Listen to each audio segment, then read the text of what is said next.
Di rumah Bagas. Bagas mengeluarkan ponselnya dan menelpon nomor Adrian. Setelah telepon berdering 2 kali, baru terdengar nada panggilan terhubung. Siapa ini? Kenapa menelpon larut malam begini? Teriak Adrian dengan kesal. Masalah yang terjadi antara dirinya dan Morgan tadi membuat suasana hati Adrian sangat tidak stabil. Bahkan hal kecil seperti dering telepon pun langsung membuatnya naik pitam. Adrian, ini aku, Bagas, jawab Bagas pelan. Dia tahu suasana hati Adrian sedang buruk. Oh, oke, ada apa? Jika ada yang ingin kamu katakan, cepat. Katakan. Tidak perlu basa-basi. Begini, aku telah menyiapkan hadiah yang sangat bagus untukmu. Bisakah kamu datang ke rumahku sekarang? Bagas sengaja tidak langsung memberitahu Adrian bahwa dia telah menculik Morgan ke rumahnya untuk membuat Adrian penasaran. Morgan menatap Bagas yang sedang menelpon tanpa ekspresi, dan tidak berbicara sedikit pun. Dia sengaja membiarkan mereka semua merasa telah memenangkan permainan sampai nanti saat Adrian datang. Karena Kaisen dan Vivi sangat enggan untuk menyerah, maka Morgan akan membantu mereka bermain-main kali ini. Hadiah? Hadiah apa? Tanya Adrian dengan nada bingung setelah mendengar kata-kata Bagas. Aku tidak bisa mengatakannya sekarang. Lebih baik kamu langsung datang ke rumahku saja, tukas Bagas. Dia sudah mulai membayangkan di benaknya bagaimana Adrian akan memujinya saat melihat Morgan diikat di rumahnya, bahkan mungkin dia bisa memberikan posisi yang bagus untuknya nanti. Ada apa denganmu? Kenapa misterius sekali? Jangan main-main denganku, Bagas. Teriak Adrian geram. Semakin dia mendengarkan kata-kata Bagas, semakin dia merasa ada yang tidak beres. Adrian, datanglah ke rumahku. Aku sudah menyiapkan hadiah untukmu. Kamu tidak akan pernah kecewa dengan hadiah ini, aku yakin kamu pasti akan menyukainya, teriak Bagas dengan bodohnya. Kamu tidak akan main-main denganku, kan? Mana berani aku main-main denganmu? Jangan khawatir, cepatlah datang sekarang. Baiklah, aku akan ke sana sekarang. Tunggu aku, pungkas Adrian, lalu menutup telepon. Setelah sambungan telepon terputus, Bagas langsung menoleh ke arah Morgan, dan tersenyum lebar penuh sukacita. Morgan, Adrian akan segera datang. Jika kamu memiliki kata-kata terakhir untuk seseorang, aku sarankan agar kamu menuliskannya dengan cepat, jika tidak, kamu mungkin tidak akan memiliki kesempatan untuk itu, kata Kaisen, lalu melangkah ke arah Morgan sambil menyeringai. Aku rasa orang yang harus menuliskan kata-kata terakhirnya adalah dirimu sendiri. Takutnya kamu nanti tidak akan bisa keluar dari sini. Morgan menatap Kaisen dan berkata dengan enteng. Haha, Morgan, aku telah mengenal banyak orang tetapi aku tidak pernah melihat orang macam kamu. Aku tidak tahu dari mana asal kepercayaan dirimu itu. Apa kamu masih tidak tahu bagaimana situasimu saat ini? Bisa-bisanya kamu masih berpura-pura hebat di sini. Kamu akan segera mati, apa kamu tahu? Cibir Kaisen sambil tertawa terbahak-bahak. Jika Adrian melihatmu mengikatku di sini, dia akan sangat ketakutan sampai berlutut. Apa kamu percaya dengan perkataanku? Morgan bertanya pada Kaisen sambil mengernyitkan alisnya. Aku hanya percaya bahwa kamu sangat sombong. Lebih baik kamu berhenti membual di sini. Aku tidak tahu seberapa besar kekuatanmu, padahal kamu hanyalah pecundang miskin. Jika bukan karena Semira, kamu pasti sudah mati di bar tadi. Apa kamu benar-benar berpikir bahwa kamu itu sangat hebat hanya karena memenangkan lotre sekali? Morgan, dengar ya, sekali pecundang akan tetap menjadi pecundang. Ini sudah takdirmu, kamu tidak akan bisa mengubahnya. Teriak Kaisen sambil menunjuk Morgan dengan ekspresi kesal. Sudah hampir mati saja masih bisa menyombongkan diri, dasar pecundang. Umpat Kaisen dalam hati. Kenapa kita tidak bertaruh saja kalau begitu? Jika Adrian melihatku dan langsung berlutut nanti, maka kamu kalah. Jika tidak, maka aku kalah, dan kamu bisa memutuskan taruhanmu untukku, ujar Morgan dengan tenang. Baiklah, kalau begitu katakan apa taruhannya. Kaisen setuju dengan sangat senang. Apa taruhannya? Morgan ragu-ragu sesaat, lalu berkata, perlahan, bagaimana kalau Vivi? Kita bertaruh menggunakan Vivi. Kamu ingin bertaruh menggunakan Vivi sebagai taruhannya? Kaisen terbelalak mendengar jawaban Morgan. Ekspresi wajahnya terlihat sedikit bingung. Pemuda itu kemudian menyipitkan matanya, dan berkata, Morgan, Vivi telah tidur denganku.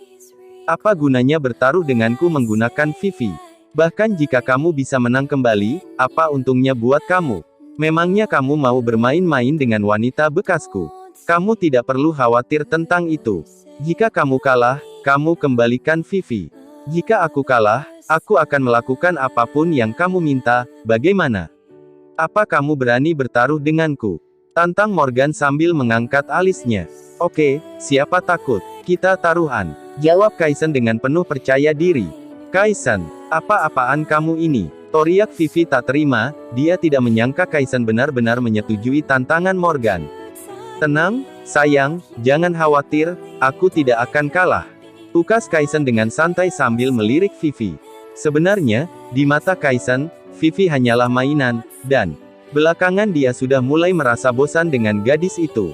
Jadi dia pikir tak ada salahnya dia menyetujui tantangan Morgan untuk bertaruh dengannya. Lagi pula, dia sangat yakin bahwa dia tak akan kalah nanti. Morgan, dasar pecundang sialan, aku tahu kamu masih menyimpan perasaan padaku. Kenapa kamu begitu tak tahu malu? Siapa yang mau bersamamu lagi? Bahkan jika Kaisen kalah, aku tidak akan kembali bersamamu. Aku tidak bisa kembali bersama dengan pecundang miskin sepertimu dalam hidupku. Jangan mimpi, Morgan, teriak Vivi sangat marah sambil menunjuk Morgan.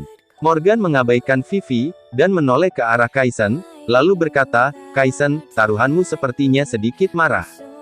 Vivi, jangan khawatir. Karena Morgan ingin bermain, mari kita bermain dengannya. Jika kita kalah, kamu akan kembali bersamanya, jika kita menang, kita bisa mempermalukan dia sesuka hati, kan? Kita ikuti saja permainannya, kata Kaisen sambil tersenyum. Tetapi, tidak ada tetapi, apa kamu tidak mendengarkan ucapanku tadi? Kamu mulai berani membantah, hah? Sergah Kaisen sambil memutar kepalanya ke arah Vivi saat gadis itu ingin bicara. Melihat Kaisen sepertinya mau marah, Vivi akhirnya berkata dengan wajah cemberut, baiklah, Morgan sialan, aku akan mengikuti permainanmu kali ini. Jika Kaisen kalah hari ini, aku akan kembali bersamamu. Petik 2. Morgan melirik Vivi dengan ringan, lalu berkata dengan lembut, Vivi, sebenarnya, aku selalu bertanya-tanya tentang satu hal. Aku selalu memperlakukanmu dengan baik ketika kita bersama. Mengapa kamu selalu ingin mempermalukanku? Kita bahkan sudah putus, kan? Apa gunanya kamu melakukan ini untukku? Aku hanya tidak menyukaimu. Aku hanya merasa malu karena aku pernah bersama orang sepertimu, jadi aku hanya ingin mempermalukanmu. Ya, aku hanya ingin mempermalukanmu, hanya itu, tanpa alasan lain. Mau apa kamu? Balas Vivi dengan dingin. Jika aku memberitahumu sekarang bahwa aku sebenarnya adalah generasi kedua yang kaya, apa kamu masih memilih untuk putus denganku? Tanya Morgan sambil menyipitkan matanya. Kamu adalah generasi kedua yang kaya. Hahaha, berhenti membual, Morgan. Vivi tertawa ketika mendengar kata-kata Morgan, lalu mengulurkan tangannya, dan menunjuk ke arah Morgan sambil berteriak, Morgan, kamu bilang kamu adalah generasi kedua yang kaya. Jangan bercanda kamu, itu benar-benar tidak lucu. Morgan yang melihat Vivi seperti ini dan tidak bisa menahan tawa pahit di hatinya. Tunggu saja Vivi, aku ingin melihat bagaimana sikapmu setelah ini, ucap Morgan dalam hati. Pada saat yang sama, tiba-tiba terdengar suara ketukan di pintu. Itu pasti Adrian, akhirnya dia datang juga. Ukas Bagas. Seketika ada kilatan kegembiraan di mata pemuda itu. Dengan penuh semangat dia bergegas menuju ke pintu.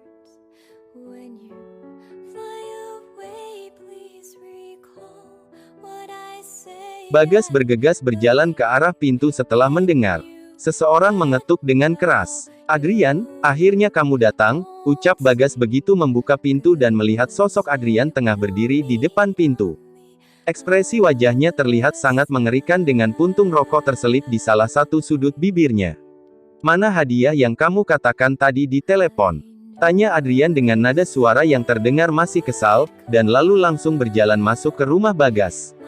Adrian, lihat siapa yang aku tangkap untukmu. Ukas Bagas seraya tersenyum dan menunjuk Morgan di kamar.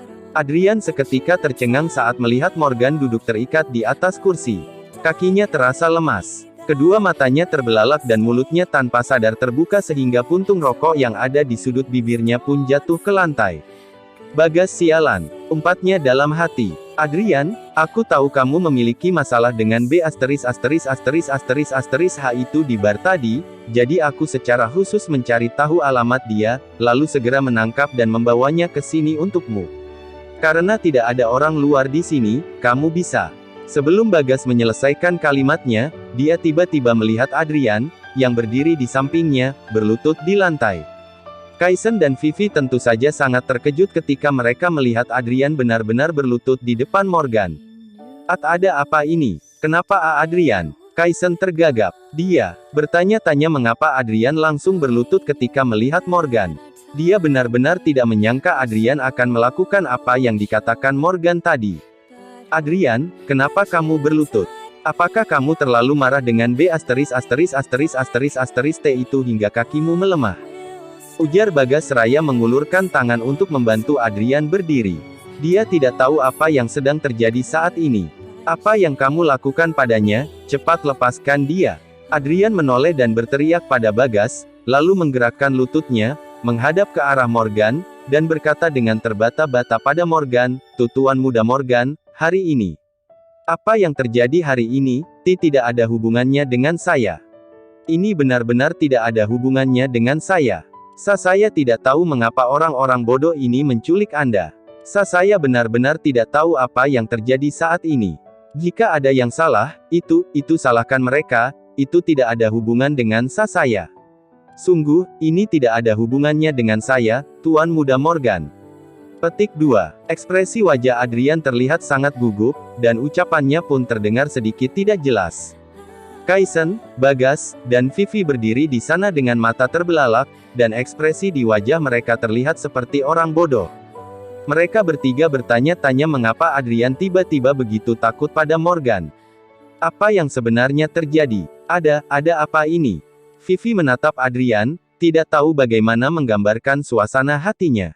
Dia berpikir bahwa Adrian akan menghukum Morgan dengan berat, bahkan mungkin mematahkan kaki pemuda itu saat dia melihatnya. Namun, siapa yang mengira bahwa Adrian akan bereaksi seperti ini setelah melihat Morgan? Dia terlihat seperti anjing peliharaan yang takut padanya. Bagas tampak agak bingung. Dia melangkah maju, dan berteriak pada Adrian dengan nada heran, "Adrian, H ini dan Semira hanyalah teman biasa, mereka tidak memiliki hubungan khusus. Kenapa kamu begitu takut padanya? Kamu tidak perlu takut, Adrian. Dia hanya pecundang miskin. Sialan. B****************************************************************************************** asterisk asterisk asterisk bodoh, apa kamu tahu siapa dia? Dia adalah Tuan Muda Morgan. Apa kamu tahu apa yang bisa dia lakukan pada kita? Kenapa kamu begitu bodoh? Kamu bahkan berani menculik dia. Bentak Adrian dengan mata melotot ke arah Bagas. Adrian benar-benar marah pada Bagas. Bagaimana tidak? Bagas meneleponnya tengah malam, mengatakan bahwa dia telah menyiapkan hadiah kejutan untuk Adrian, dan ternyata hadiahnya memang sangat mengejutkan hingga membuat Adrian mati lemas karena ketakutan. Adrian pikir dengan mengembalikan 20% saham bar pada Isabella, maka masalahnya akan selesai, dan Morgan benar-benar akan memaafkannya serta melupakan apa yang terjadi hari ini. Namun, tanpa disangka-sangka, Bagas, Kaisen dan teman-temannya justru mengikat Morgan di sini. Tentu saja kejadian ini akan membuat situasinya semakin runyam. Tubuh Adrian gemetar memikirkan bagaimana nasibnya nanti, rasa marah dan takut luar biasa memenuhi rongga dadanya, hingga rasanya nyaris meledak. Tuan Muda Morgan, tanya Bagas dengan sorot mata kebingungan. Sejak kapan Morgan menjadi Tuan Muda Morgan? Tanya Vivi yang juga merasa bingung. Bagas, kamu ini benar-benar bosan hidup, ya? Kamu mau cari mati? Dengar, Tuan Muda Morgan ini adalah pimpinan perusahaan kita, bosnya Bang Hadi. Sekarang kamu malah berani-beraninya menculik dia. Itu sama saja kamu cari mati. Kalau kamu benar-benar bosan hidup, tunggu saja kematianmu sebentar lagi. Maki Adrian sambil berlari ke arah Morgan, dan mulai melepaskan ikatan Morgan. Dia, bosnya Bang Hadi, batin Bagas. Tak lama kemudian Bagas merasakan jantungnya berdebar serta pandangan matanya menjadi buram lalu makin gelap. Pria itu pun terduduk lemas di lantai, nyaris pingsan. Kaki Kaisen juga mulai gemetar. Dia tahu siapa Bang Hadi yang disebutkan Adrian barusan, karena hanya ada satu orang di Surabaya yang dikenal dengan panggilan Bang Hadi. Hadi sudah ada di Surabaya sejak lama, dan kekuatannya tidak perlu diragukan lagi. Hampir semua orang tunduk dan takut terhadapnya, ibarat kata, dia bisa menutupi langit dengan satu tangannya. Jadi sudah bisa dibayangkan betapa mengerikan jika ternyata Morgan adalah bos Hadi. Kaisen bahkan tidak berani memikirkannya sekarang. Demikian halnya dengan Vivi. Gadis itu berdiri di tempat yang sama dengan wajah konyol. Dia bertanya-tanya sejak kapan mantan pacarnya yang miskin menjadi bos pria hebat seperti Hadi. Di mata Vivi, jangankan menjadi bosnya, bahkan membawakan sepatu Hadi aja Morgan tidak pantas. Adrian, benarkah itu semua? Morgan, tuan muda Morgan ini bosnya Bang Hadi. Bagas tergagap bertanya dengan posisi berlutut di lantai. Apa kamu pikir aku mau bercanda dalam situasi seperti ini? Apa kamu pikir aku berani menggunakan nama Bang Hadi untuk main-main? Teriak Adrian marah sambil menatap tajam ke arah Bagas. Bagas memandang Adrian dengan sorot mata yang menunjukkan bahwa dia benar-benar ketakutan. Ekspresi Adrian yang terlihat begitu gugup jelas menunjukkan bahwa lelaki itu tidak sedang bercanda sama sekali. Gawat, aku akan habis kali ini. Batin Bagas masih dengan posisi berlutut di lantai dengan tubuh gemetar ketakutan. Kaisen dan Vivi masih berdiri di tempat yang sama dan tidak tahu bagaimana menggambarkan suasana hati mereka. Beberapa detik kemudian, Adrian melepaskan tali yang mengikat Morgan, lalu berkata dengan sikap hormat kepada Morgan, "Tuan muda Morgan, apa yang akan Anda lakukan dengan ketiga orang ini?" "Saya akan menelpon anak buah saya untuk datang ke sini sekarang juga jika perlu. Menurut Anda lebih baik kita mematahkan kakinya atau memasukkannya ke dalam karung, lalu membuangnya ke sungai untuk memberi makan ikan. Anda bisa memutuskannya, Tuan muda Morgan." Kaisen seketika berlutut di lantai saat mendengar kata-kata Adrian. Kakinya terasa sangat lemah, dan tidak sanggup menopang tubuhnya. Jangankan dirinya, bahkan ayahnya pun tidak akan berani bermain-main dengan orang-orang seperti Adrian dan Hadi. Morgan hanya mengangguk. Dia tahu Adrian tidak bercanda, dan anak buahnya pasti akan benar-benar melemparkan mereka semua ke sungai jika diperintahkan. Morgan, aku mohon, jangan bunuh aku mohon, ucap Kaisen memohon. Dia benar-benar merasa ketakutan. Morgan menoleh, dan menatap Kaisen dengan tatapan matanya sangat tenang. Namun, hanya dengan sekali lihat saja, Kaisen sudah sangat ketakutan sampai-sampai dia mengompol di celananya. Iya, dia benar-benar mengompol di celananya seperti anak kecil. "Kaisen, sebenarnya, kamu selalu bodoh dan seperti sampah di mataku. Aku tidak pernah benar-benar mempedulikanmu atau apapun yang kamu lakukan padaku, tetapi kamu terus menggangguku lagi dan lagi. Aku benar-benar tidak mengerti mengapa kamu melakukan ini padaku. Apa gunanya? Apa kamu mendapat kesenangan dengan menggangguku?" kata Morgan dengan tatapan dingin pada Kaisen. "Morgan, aku tahu aku benar-benar salah. Bisakah kamu memberiku kesempatan? Aku mohon." Kaisen berlutut di depan Morgan dan memohon dengan getir. Morgan ragu-ragu sejenak, lalu mengulurkan tangan, menjambak rambut Kaisen seraya menggertakkan giginya dan berkata, "Mulai hari ini, aku tidak ingin melihat wajahmu lagi." "Apa kamu mengerti maksudku?" Aku mengerti, Morgan." Kaisen mengangguk dengan cepat. "Kalau begitu cepat keluar," kata Morgan dengan tatapan dingin. Kaisen merasa lega mendengar ini. Saat itu juga dia langsung berdiri dan berlari keluar ruangan, meninggalkan jejak air kencingnya di lantai. Ketika Bagas melihat bahwa Kaisen telah pergi, dia membuka mulutnya dan ingin berbicara dengan Morgan. Tapi Morgan tidak memiliki kebencian yang mendalam pada Bagas, lagi pula Bagas tidak melakukan sesuatu padanya. Dia hanya membantu Kaisen dan Vivi melakukan hal bodoh. Jadi Morgan langsung berkata pada Bagas, "IQ-mu terlalu rendah. Aku tidak ingin berbicara denganmu. Cepat pergi dari sini." Tuan muda Morgan, ini rumah saya. Kemana saya harus pergi?" Bagas bertanya pada Morgan dengan bodoh. "Pergilah keluar dan berjongkok di depan rumahmu." Morgan berteriak dengan kesal. "Baik, Tuan muda Morgan." Bagas mengangguk dan berlari keluar ruangan. Saat ini, hanya Morgan, Adrian dan Vivi yang tersisa di ruangan itu. Vivi berdiri dengan linglung dan menatap Morgan dengan ekspresi bodoh. Dia tidak tahu bagaimana menggambarkan suasana hatinya sekarang.